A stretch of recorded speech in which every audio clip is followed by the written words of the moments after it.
രോഹിതേട്ടാ, കേരളം ഉറ്റുനോക്കുന്ന ഒരു മണ്ഡലമാണ് പേരാവൂർ.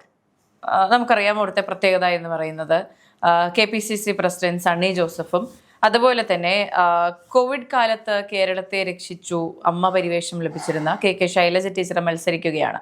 KK ശൈലജ ടീച്ചർക്ക് വളരെ സേഫായ മറ്റേതൊരു മണ്ഡലവും കൊടുക്കാമായിരുന്ന പാർട്ടി പേരാവൂരിൽ KK ശൈലജ ടീച്ചറെ ഇറക്കുകയായിരുന്നു. എന്തായിരിക്കും പേരാവൂരിൽ സംഭവിക്കാൻ പോകുന്നത്? ഈ പറയുന്ന പോലെ KPCC പ്രസിഡന്റിനെ തോൽപ്പിക്കാൻ മുൻ ആരോഗ്യമന്ത്രിക്ക് സാധിക്കുമോ? KPCC പ്രസിഡന്റായിരിക്കുന്ന സണ്ണി ജോസഫ് പേരാവൂരിൽ നിന്ന് ജയിക്കുകയും നാളെ ജനാധിപത്യ വ്യവസ്ഥയിൽ കേരളത്തിൽ തിരഞ്ഞെടുക്കപ്പെടുന്ന UDF സർക്കാരിൽ കോൺഗ്രസിന് ലഭിക്കാൻ പോകുന്ന 10 മന്ത്രിമാരിൽ ഒരു മന്ത്രിയായി, പ്രധാനപ്പെട്ട വകുപ്പ് കൈയാളുന്ന മന്ത്രിയായി സണ്ണി ജോസഫ് സത്യപ്രതിജ്ഞ ചെയ്യുകയും ചെയ്യും എന്നുള്ളതാണ് നാളെ മുതൽ നടക്കാൻ പോകുന്ന മറ്റൊരു കാര്യം. ഇത് ഇവിടെ KK ശൈലജയെ പരാജയപ്പെടുത്തുന്നത് സണ്ണി ജോസഫോ ഇന്ത്യൻ നാഷണൽ കോൺഗ്രസ് നേതൃത്വം കൊടുക്കുന്ന UDF അല്ല. KK ശൈലജയെ പരാജയപ്പെടുത്താൻ പോകുന്നത് കൃത്യമായി CPM നേതൃത്വം കൊടുക്കുന്ന LDF ആണ് എന്ന് പറയേണ്ടിയിരിക്കും. കാരണം നോക്കൂ, കഴിഞ്ഞ തവണ മത്സരിച്ച് വിജയിച്ച 2 പേരെയാണ് മണ്ഡലങ്ങൾ മാറ്റി മത്സരിപ്പിച്ചത്. അതിൽ ഒന്ന് വൈപ്പിൻ MLA ആയിരിക്കുന്ന KN ഉണ്ണികൃഷ്ണനെ തൃപ്പൂണിത്തുറയിലേക്കും, മട്ടന്നൂരിൽ നിന്ന് ജയിച്ച് MLA ആയി വന്ന KK ശൈലജ ടീച്ചറെ ഈ പറയപ്പെടുന്ന പേരാവൂരിലേക്കുമാണ്. അതിൽ എറണാകുളത്ത് അതിൻ്റെതായ കാരണങ്ങളുണ്ട്. സ്വാഭാവികമായും തൃപ്പൂണിത്തുറ തിരിച്ചു പിടിക്കുക, സ്വയം സ്വരാജിനാൽ പിടിക്കപ്പെട്ട തൃപ്പൂണിത്തുറ, പിന്നീട് K ബാബു തിരിച്ചു പിടിച്ച തൃപ്പൂണിത്തുറ, K ബാബു മത്സരിക്കാത്ത സാഹചര്യത്തിൽ തിരിച്ചു പിടിക്കാൻ ശക്തനായ ഒരു പോരാളിയെ വേണം. IM ലിജുവിൻ്റെ പേരുകളൊക്കെ അവിടെ കോൺഗ്രസ് സ്ഥാനാർത്ഥിയായി പരിഗണിക്കുന്ന ഘട്ടത്തിലാണ് CPM വൈപ്പിൻ MLA ആയിരുന്ന KN ഉണ്ണികൃഷ്ണൻ്റെ പേര് അവിടെ പരിഗണിച്ചത്. അദ്ദേഹം വളരെ മികച്ച രീതിയിൽ അവിടെ ഒരു ദീപക് ജോയുമായി ഒരു നെക്ക് ടു നെക്ക് ഫൈറ്റ് തൃപ്പൂണിത്തുറയിൽ അവർ കാഴ്ചവെക്കുകയും ചെയ്തു. വളരെ സൗഹാർദ്ദപരമായ ഒരു മത്സരം അവിടെ കാഴ്ചവെക്കുകയും ചെയ്തു. എന്നാൽ ശൈലജ ടീച്ചറിനെ കൊണ്ടുവന്ന് പേരാവൂരിൽ മത്സരിപ്പിക്കുന്നതിന് പിന്നിലുള്ള ലോജിക്ക് എന്താണെന്ന് രാഷ്ട്രീയ നിരീക്ഷകർക്ക്, രാഷ്ട്രീയത്തെ അടുത്ത് പരിശോധിക്കുന്നവർക്ക് കൃത്യമായി മനസ്സിലാകും. KK ശൈലജ ടീച്ചർ നിയമസഭയിൽ മാത്രമല്ല കേരള രാഷ്ട്രീയത്തിൽ ഉണ്ടാകരുത് എന്ന് ചിലർക്ക് നിർബന്ധമുണ്ട്. KK ശൈലജ ടീച്ചർ കേരള രാഷ്ട്രീയത്തിൽ സജീവമായി നിന്നാൽ, നിയമസഭയിൽ സജീവമായി നിന്നാൽ പിണറായി വിജയന് ശേഷം വരാൻ പോകുന്ന CPMൻ്റെ മുഖമായി KK ശൈലജ ടീച്ചർ ബ്രാൻഡ് ചെയ്യപ്പെടുമെന്ന കാര്യത്തിൽ യാതൊരുവിധമായ സംശയവുമില്ല. പിണറായി വിജയന് ശേഷം ആര് എന്ന ചോദ്യം ഇപ്പോഴും CPMൽ വല്ലാതെ ഉയർന്നു കേൾക്കുന്നൊരു ചോദ്യമാണ്. അവർ പകരം പറയുന്ന പേരുകൾ P രാജീവിൻ്റെയും KN ബാലഗോപാലിൻ്റെയും MP രാജേഷിൻ്റെയും ഒക്കെ. ഞാൻ പറയുന്നത് നിയമസഭയ്ക്കുള്ളിലാണ്. പുറത്ത് M സ്വരാജിനെ പോലുള്ളവരുടെ പേര് പറയുന്നത്. M സ്വരാജിനെ പോലെയുള്ളവർ വന്നിരുന്ന് വലിയ തത്വജ്ഞാനമൊക്കെ അടിച്ചുവിടുമ്പോഴും ഇതിനു മുന്നേ ജയിച്ച് പാർട്ടിയിൽ നിന്ന് പോളിറ്റ് ബ്യൂറോയിലും അല്ലെങ്കിൽ ഈ പറയപ്പെടുന്ന സംസ്ഥാന സെക്രട്ടേറിയറ്റിലും സംസ്ഥാന സെക്രട്ടറി ആയിട്ടുള്ള ആളുകളെയൊക്കെ പരിശോധിക്കണം. ഇപ്പോൾ അഖിലേന്ത്യാ സെക്രട്ടറി ആയിരിക്കുന്ന MA ബേബി സഖാവായാലും അല്ലെങ്കിൽ ഈ പറയപ്പെടുന്ന MV ഗോവിന്ദൻ മാഷായാലും അല്ലെങ്കിൽ അതിനു മുമ്പ് പാർട്ടി സെക്രട്ടറിമായിരുന്നവരുമൊക്കെ കൃത്യമായി ഇലക്ഷൻ രാഷ്ട്രീയത്തിൽ സജീവമായി തിളങ്ങിയിട്ടുള്ള ആളുകൾ തന്നെയാണ്. പക്ഷേ M സ്വരാജിനെ സംബന്ധിച്ചിടത്തോളം M സ്വരാജ് K ബാബുവിൻ്റെ നേരെ വന്ന ഈ പറയപ്പെടുന്ന ബാർ കോഴ അഴിമതിയുമായി ബന്ധപ്പെട്ട് ഒരു പ്രത്യേക സാഹചര്യത്തിൽ മാത്രമാണ് M സ്വരാജിന് വിജയിച്ച് കയറാൻ സാധിച്ചത്.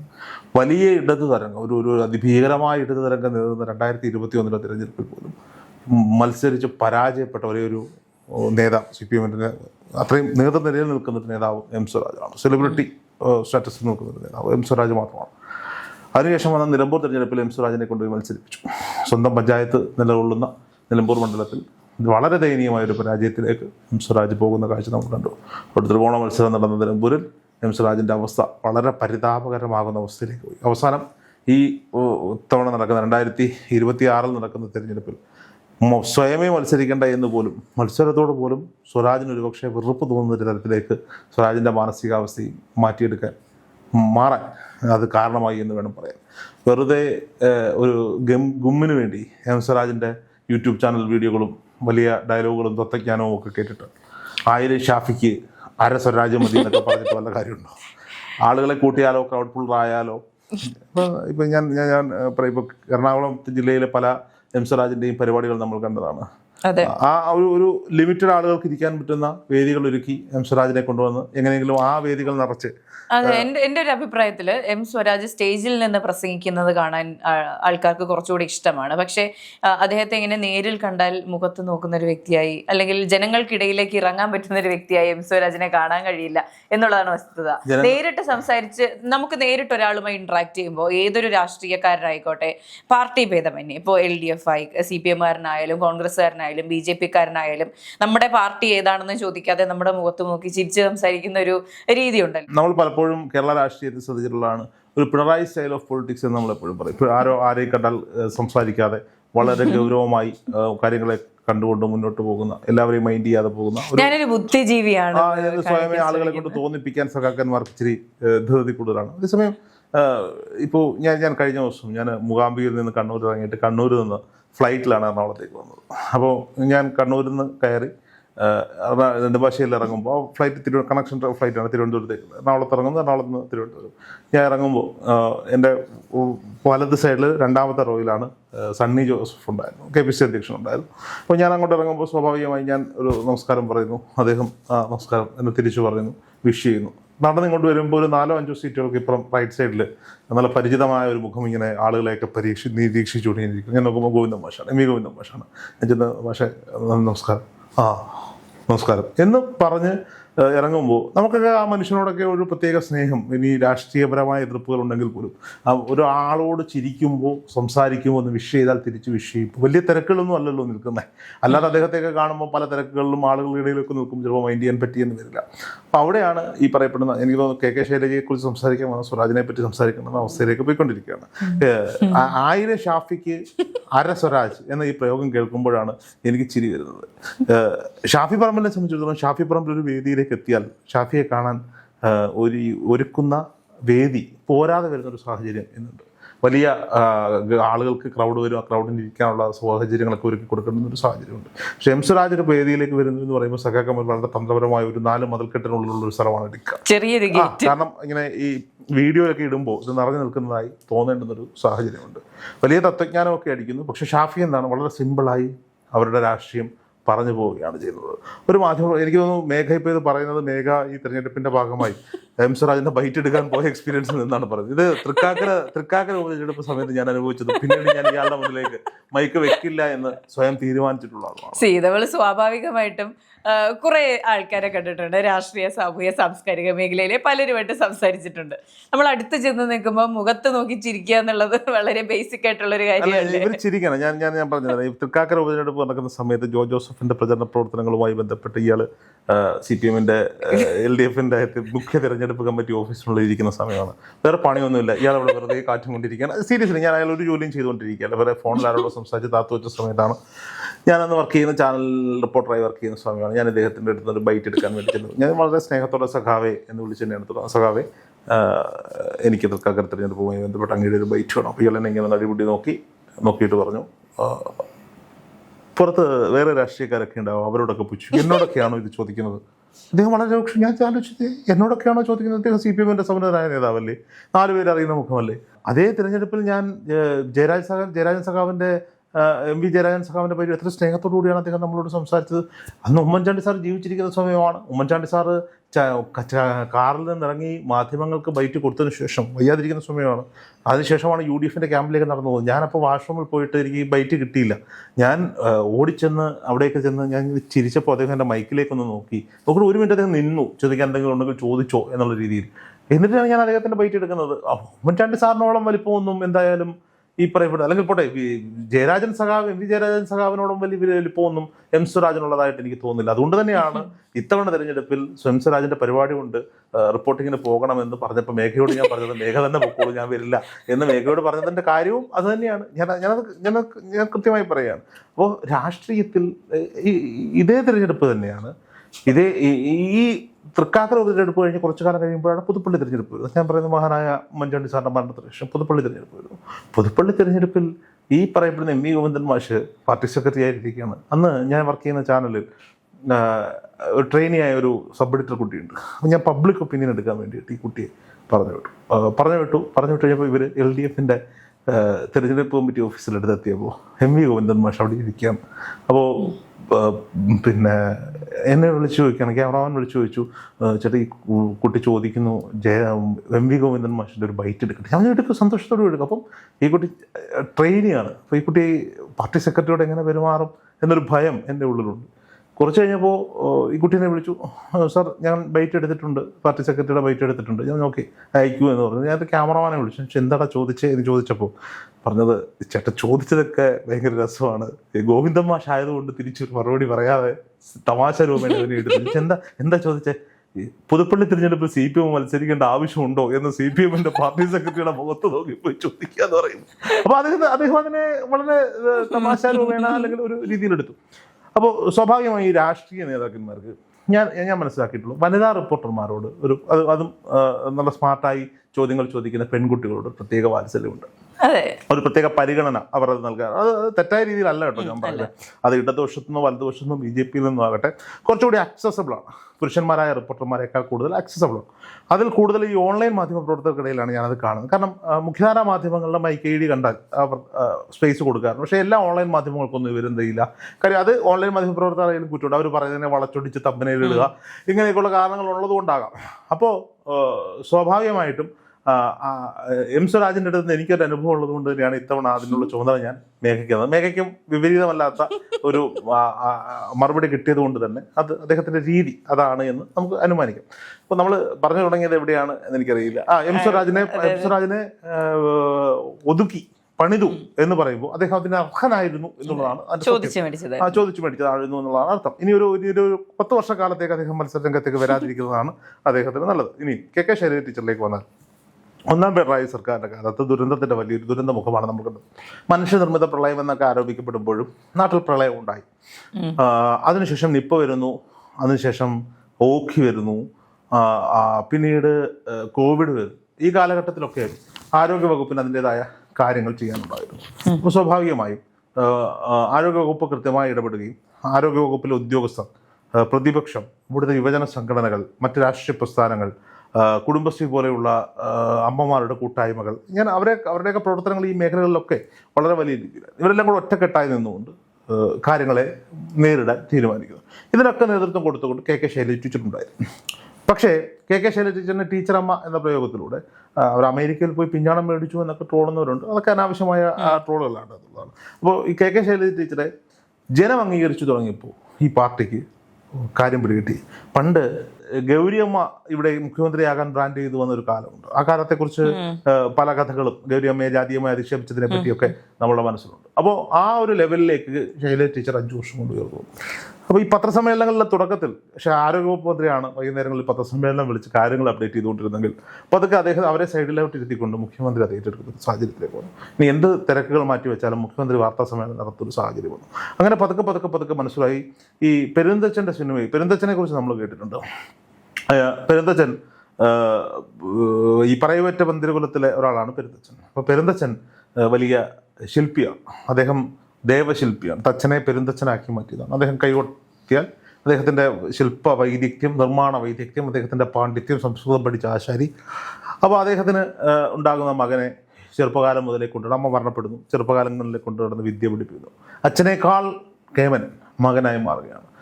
അവൻ്റെ കൊത്തുപണികളിൽ, ശില്പങ്ങളിൽ, കണക്കുകളിൽ, അവൻ്റെ കണക്കുകൂട്ടലുകളിലൊക്കെ ഒരു പ്രത്യേക വൈദഗ്ധ്യം ഉണ്ടാകും.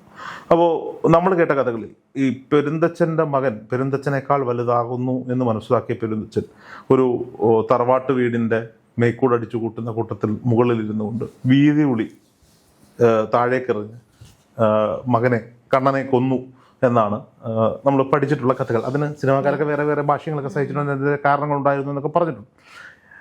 അപ്പോൾ എങ്കിൽ പോലും ഈ പറയപ്പെടുന്ന പെരുന്തച്ചൻ മകനെ അസൂയ മൂത്ത് കൊന്നു എന്നുള്ളതാണ്.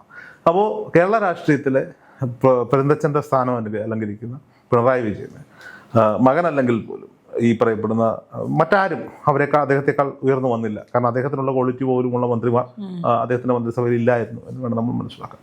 അപ്പോൾ സ്വാഭാവികമായും KK ശൈലജ ടീച്ചറെ ഒതുക്കുക എന്നൊരു ലക്ഷ്യം മുന്നോട്ട് വെക്കുന്നു. KK ശൈലജ ടീച്ചറെയും തോമസ് ഐസക്കിനെയും B സുധാകരനെയും ഒക്കെ ഒതുക്കാൻ വേണ്ടി മാത്രം ഒരു ടൈം പരിധിയും പ്രായപരിധിയും ഒക്കെ അവർ കൊണ്ടുവരും. എന്തായാലും ഈ പറയപ്പെടുന്ന 2-3 ഘടകങ്ങൾ, ഒന്ന് ഈ കൊറോണ, നിപ്പ, കോവിഡ് കാലത്തൊക്കെ ഉണ്ടായ കേരളത്തിലെ സർക്കാരുകൾ ജനങ്ങളെ ചേർത്ത് പിടിച്ചതിൻ്റെ പേരിൽ, കൃത്യമായി കിഫ്ബി പദ്ധതികൾ രൂപീകരിച്ച് പദ്ധതികൾ ആവിഷ്കരിച്ചതിൻ്റെ പേരിൽ, പൊതുവിദ്യാലയങ്ങളൊക്കെ മികച്ചതാക്കിയതിൻ്റെ പേരിൽ, ലൈഫ് ഭവന മിഷൻ പദ്ധതി പോലെയുള്ള ഭവന മിഷൻ പദ്ധതികളൊക്കെ കൊണ്ടുവന്നതിൻ്റെ പേരിൽ ഒന്നാം പിണറായി സർക്കാരിൽ നിന്ന് രണ്ടാം പിണറായി സർക്കാരിലേക്ക് ഒരു ഭരണത്തുടർച്ചയുണ്ടാകും. ഇതിൻ്റെയൊക്കെ പേരിൽ നിന്ന് സർക്കാർ ആവശ്യപ്പെടുമ്പോഴും നമ്മളൊക്കെ കണക്കൂട്ടുമ്പോഴും മറ്റൊരു കാര്യം കൂടിയുണ്ട്. കാലാകാലങ്ങളായി കേരള സംസ്ഥാനം രൂപീകരിച്ച കാലം മുതൽ 5 വർഷം UDF, 5 വർഷം LDF. അപ്പോൾ സ്വാഭാവികമായിട്ട് ഓട്ടോമാറ്റിക്കലി 5 വർഷം കഴിയുമ്പോൾ UDF അധികാരത്തിൽ വന്നോളുമെന്ന് ഈ പാർട്ടി വിശ്വസിച്ചു പോയി. UDF വിശ്വസിച്ചു, കോൺഗ്രസ് വിശ്വസിച്ചു. രമേശ് ചെന്നിത്തല ഉയർത്തിക്കൊണ്ടുവന്ന രാഷ്ട്രീയ ആരോപണങ്ങൾ, അഴിമതി ആരോപണങ്ങളെ ഒന്നും പാർട്ടി ഏറ്റെടുക്കാത്തൊരു സാഹചര്യത്തിലേക്ക് പോകുന്നൊരു സാഹചര്യമുണ്ട്. എന്തായാലും രണ്ടാം പിണറായി സർക്കാർ യാഥാർത്ഥ്യമാണ്. അന്ന് തോമസ് ഐസക്കിനോ സുധാകരനോ ഒന്നും സീറ്റ് കൊടുത്തില്ല എന്നുള്ളത് മറ്റൊരു സത്യം.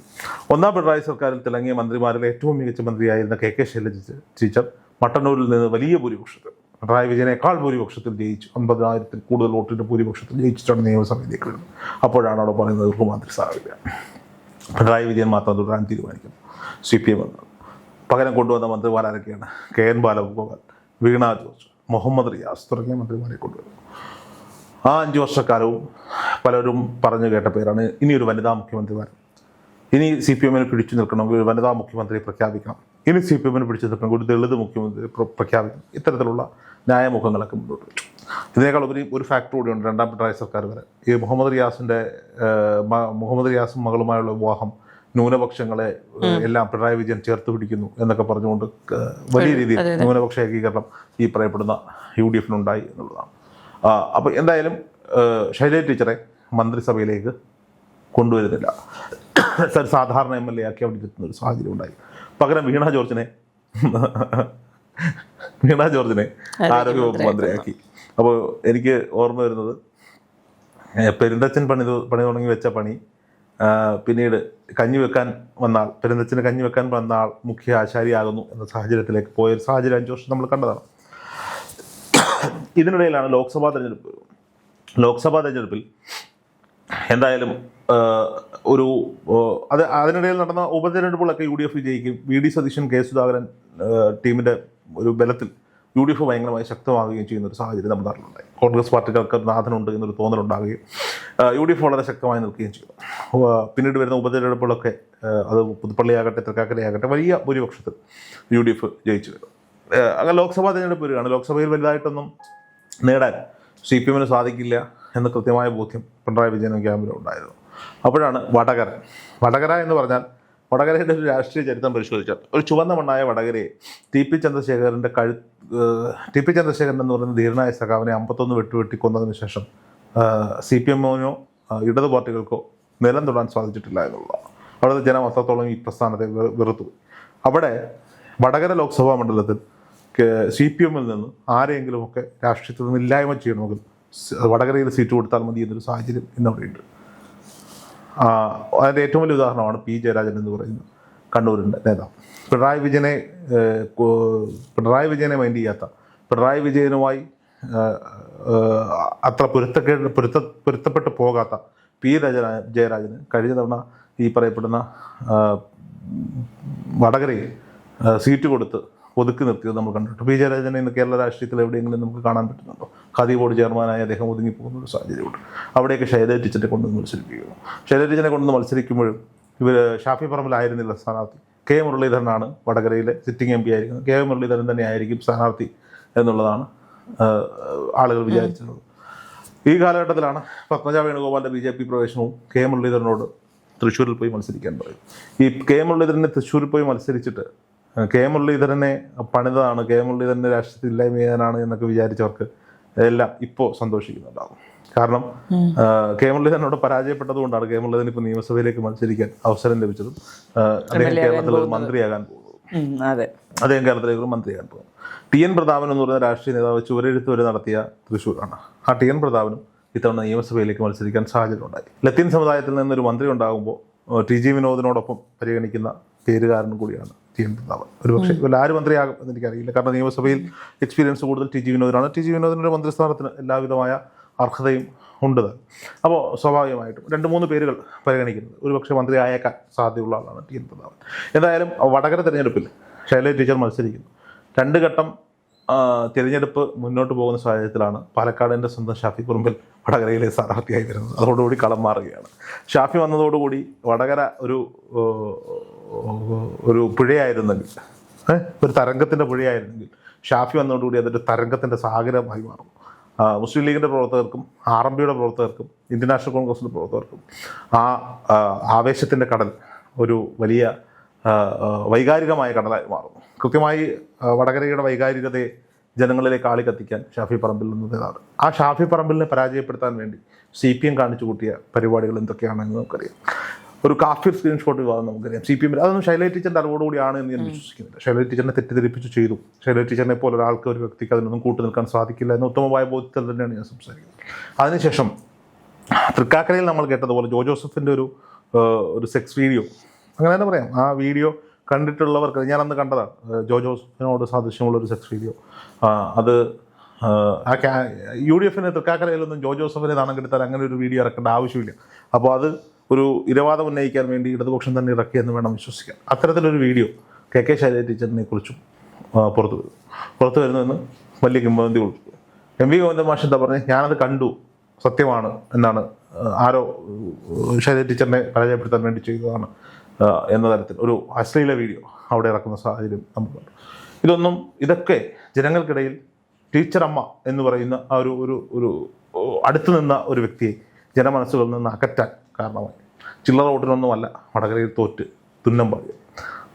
കേരളത്തിലൊരു വലിയ UDF തരംഗം ഉണ്ടാവുകയും ശൈലജ ടീച്ചർ അതിനും അപ്പുറത്തേക്ക്, കേരളത്തിൽ മുഴുവൻ ആഞ്ഞടിച്ച് UDF തരംഗത്തിനപ്പുറത്തേക്ക് വടകരയിൽ ഒരു ഷാഫി പറമ്പിൽ വികാരമാളി കത്തുകയും ശൈലജ ടീച്ചർ വലിയ വോട്ടിൻ്റെ ഭൂരിപക്ഷത്തിൽ, വലിയ വോട്ടെന്ന് വെച്ചാൽ നാണം കെട്ട പരാജയത്തിലേക്ക് ശൈലജ ടീച്ചർ പോകുന്നത് നമ്മൾ കണ്ടു. ശൈലജ ടീച്ചർ ഉറപ്പായും ജയിക്കുമായിരുന്ന അവരുടെ മട്ടന്നൂർ മണ്ഡലത്തിൽ നിന്ന് PK സനോജിന് സീറ്റ് കൊടുക്കാൻ വേണ്ടി, PK സനോജിനോട് പിണറായി വിജയൻ അത്ര വലിയ സ്നേഹമുണ്ടെന്ന് എനിക്ക് തോന്നുന്നില്ല. അങ്ങനെ ഒരു തോന്നലുണ്ടാക്കിക്കൊണ്ട് അവരെ പേരാവൂരിലേക്ക് മത്സരത്തിൽ നയിക്കുന്നു. അങ്ങനെയാണെങ്കിൽ എനിക്ക്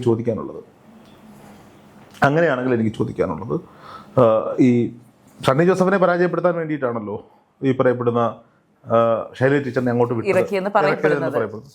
വടകരയിൽ ഇവർ സ്ഥാനാർത്ഥി ആയപ്പോൾ മുതൽ ഞാൻ പറഞ്ഞത് ഇത് പണിയാണ്, ശൈലജ ടീച്ചറിനുള്ള പണിയാണ് എന്ന് ഞാൻ പറഞ്ഞുകൊണ്ടിരിക്കുകയാണ്. അങ്ങനെയാണെങ്കിൽ ഞാൻ തിരിച്ചു ചോദിക്കട്ടെ, പിണറായി വിജയൻ കാലങ്ങളായി മത്സരിക്കുന്നത് പിണറായി വിജയൻ്റെ സ്വന്തം തട്ടകമായ ധർമ്മടത്താണ്. പിണറായി വിജയന് CPIയോട് പറയുകയാണ്, CPIയോട് പിണറായി വിജയൻ പറയുന്നു, VD സതീശനെതിരെ ഞാൻ മത്സരിച്ചോളാം. VD സതീശനെതിരെ മത്സരിച്ചോളാം, CPI സീറ്റ് വിട്ടു കൊടുക്കില്ലേ? പിന്നെ ഉറപ്പായും മത്സരിക്കും. അതുപോട്ടെ, ഈ പറയപ്പെടുന്ന പിണറായി വിജയൻ കഴിഞ്ഞാൽ CPMൻ്റെ കരുത്തനായ മറ്റൊരു നേതാവാണല്ലോ മുഹമ്മദ് റിയാസ്. CPMൻ്റെ തട്ടകമായ ബേപ്പൂരിലല്ലേ മത്സരിക്കുന്നത്? ബേപ്പൂരിലാണ് മത്സരിക്കുന്നത്. അദ്ദേഹം പറയാണ്, എനിക്ക് ഈ സേഫ് മണ്ഡലമായ ബേപ്പൂർ വേണ്ട, ബേപ്പൂരിൽ മറ്റാരെങ്കിലും മത്സരിച്ചോട്ടെ, ഞാൻ കുറച്ച് റിസ്ക്കുള്ള പിന്നെ കുഞ്ഞാലിക്കുട്ടിക്കെതിരെ വേങ്ങരയിൽ പോയി മത്സരിക്കാം. മുഹമ്മദ് റിയാസ് അത് പറയാം, മുസ്ലിം ഭൂരിപക്ഷ മേഖലയാണ്. ഇത് പറയാം. VT ബലറാമിനെതിരെ മത്സരിക്കുന്ന MP രാജേഷ്, അവിടെ ടൈറ്റ് മത്സരം തന്നെയാണ്, കറക്റ്റ് കോമ്പറ്റീഷനാണ് അവിടെ ഉള്ളത്. ഇനി ഇവരുടെ മറ്റൊരു മന്ത്രിയാണല്ലോ മന്ത്രി അപ്പൂപ്പൻ V ശിവൻകുട്ടി.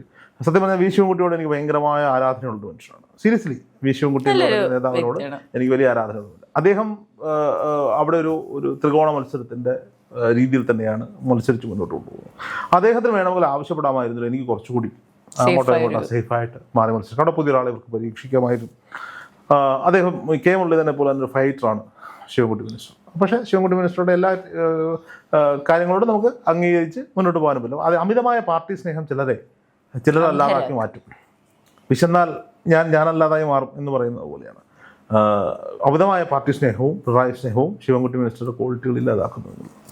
അപ്പോൾ ഇത്തരത്തിൽ ഈ പിണറായി ക്യാമ്പുമായി അടുത്ത് നിൽക്കുന്ന പല ആളുകൾ സേഫ് സോണിൽ പോയി എന്ന് മത്സരിക്കുന്നുണ്ട്. അപ്പോൾ ഇവർക്കൊന്നുമില്ലാത്ത എന്ത് പ്രത്യേകതയാണ് ഈ പറയപ്പെടുന്ന KK ശൈലജ ടീച്ചറിനുള്ളത്? KK ശൈലജ ടീച്ചർ സണ്ണി ജോസഫിനെ പോയി പരാജയപ്പെടുത്താൻ മത്സരിച്ചെങ്കിൽ പിണറായി വിജയൻ എന്തുകൊണ്ട് VD സതീശനെയോ അല്ലെങ്കിൽ അതും വേണ്ട ഹരിപ്പാട് രമേശ് ചെന്നിത്തലയോ പരാജയപ്പെടുത്താൻ വേണ്ടി നിങ്ങൾ മത്സരിച്ചില്ല? ഇതൊരു വല്ലാത്ത ചോദ്യമാണ്, കൃത്യമായ ചോദ്യമാണെന്നാണ് ഞാൻ മനസ്സിലാക്കുന്നത്. അപ്പോൾ KK ശൈലജ ടീച്ചർ എന്തായാലും നിയമസഭ കാണാൻ പോകുന്നില്ല. P ജയരാജൻ്റെ അവസ്ഥയിലേക്ക് KK ശൈലജ ടീച്ചർ പോകും എന്നാണ് പിണറായി ക്യാമ്പ് കരുതുന്നത്. പക്ഷേ ഒരു വലിയ തിരിച്ചടി പിണറായി ക്യാമ്പിനുണ്ടായാൽ, ഇടതുപക്ഷത്തിനുണ്ടായാൽ, ഈ പാർട്ടിക്കുള്ളിൽ പുകയുന്നത് പോലെ പ്രശ്നങ്ങൾ കോൺഗ്രസിനുള്ളിൽ പുകയുന്നില്ല എന്നുള്ളതാണ് സത്യം. കോൺഗ്രസിലെ അടിയും പ്രശ്നങ്ങളും ഒക്കെ പരസ്യമാണ്, അതിനുള്ളിലൊന്നും പുകയുന്നില്ല, പൊട്ടിത്തെറിക്കാനൊന്നുമില്ല. എന്ത് വന്നാലും ജനത്തിനറിയാം ഇത് കോൺഗ്രസ് ആണ്, ഇതിൽ ഇങ്ങനെ സംഭവിക്കും. പക്ഷേ CPM അതാൽ അങ്ങനെയല്ല സംഭവിക്കാൻ പോകുന്നത്. ഈ പിണറായിസത്തോട് എതിർപ്പുള്ള എത്രയോ നേതാക്കന്മാർ ഇപ്പോൾ അവിടെയും ഇവിടെയൊക്കെ PV അൻവർ മുതൽ ഐഷ പൂറ്റി വരെ PV അൻവർ മുതൽ G സുധാകരൻ വരെ. നമ്മൾ കേട്ടിട്ടുള്ള P ശശി ആരായിരുന്നു CPM-ൻ്റെ, G സുധാകരൻ CPM-ൻ്റെ ആരായിരുന്നു, ഇഷാപൊറ്റി ആരായിരുന്നു, PV അൻവർ ആരായിരുന്നു. അപ്പോൾ അത്തരത്തിൽ ഒരുപാട് പേർ ഇപ്പം നമ്മളതിൻ്റെ അറ്റം മാത്രമേ കണ്ടിട്ടുള്ളൂ. ഈ രാഷ്ട്രീയ CPM എന്ന് പറയുന്ന ചെങ്കൊടി പാർട്ടിയെ വലുതായി സ്നേഹിക്കുന്നതുകൊണ്ടാണ് ആരും മിണ്ടാതിരിക്കുന്നത്. അവരാരും പാർട്ടി വിട്ട് പോകുമെന്നല്ല ഞാൻ പറയുന്നത്. ഈ നേതൃത്വത്തിനെതിരെ ഒരു വല്ലാത്ത സാഹചര്യം വരും. ഒരുപക്ഷെ ഈ പിണറായി വിജയൻ കണക്ക് കൂട്ടുന്ന പോലെ ഈ പരാജയത്തോടുകൂടി ശൈലജ ടീച്ചറെ തളയ്ക്കാൻ പറ്റുമെന്ന് എനിക്ക് തോന്നുന്നില്ല.